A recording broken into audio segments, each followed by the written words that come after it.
வணக்கம் நண்பர்களே. இந்த மாடு பார்த்திங்கன்னா கன்று போட்டு ஒரு 10 நாள் ஆகுது. தொடர்ந்து சரியாக தீவனம் சாப்பிட மாட்டேங்குது. சரியாக வைக்க கொஞ்சம் கொஞ்சம் சாப்பிட்டு பார்க்குது. அதனால் இளைச்சி போயிடுச்சு மாடு. செக் பண்ணி பார்க்கும்போது இந்த மாடு வாங்கி ஒரு மாதத்துக்கு முன்னாடியாக தான் ஆகிடுச்சு எங்கள்கிட்ட. அப்போ என்னென்னா இந்த மாடு அநேகமாக மேய்ஞ்சிருக்கு போல தெரியுது வெளியில்.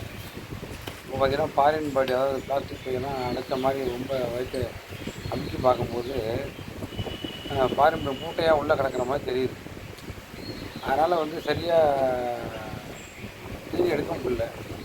சாணி கொஞ்சம் போடுது. யூரின் போனால் முக்கு ஸ்ட்ரெயின் பண்ணுது. இருந்தாலும் தொடர்ந்து இன்ஜெக்ஷன் கொடுத்துருக்கேன். கொஞ்சம் கொஞ்சம் இம்ப்ரூவ்மெண்ட் ஆகிட்டு இருக்குது. டெய்லி இன்னும் 2 days பார்க்கலான்னு இருக்கேன். பார்ப்போம். அதனால் மாடுகளை வெளியில் மேய விடாதீங்க. நிறையா பிளாஸ்டிக் பை, துணி, பஞ்சு, பேப்பரு, இரும்பு, ஆணி, கம்பி, ஊசி இதெல்லாம் சாப்பிட்டுச்சுன்னா வயிற்றில் அடைச்சி போயிடும். கிடைக்காத பொருள், பஞ்சு, துணி இதெல்லாம் பிளாஸ்டிக் எல்லாம் எதுனா வயிற்றில் விட்டு வெளியில் வராது.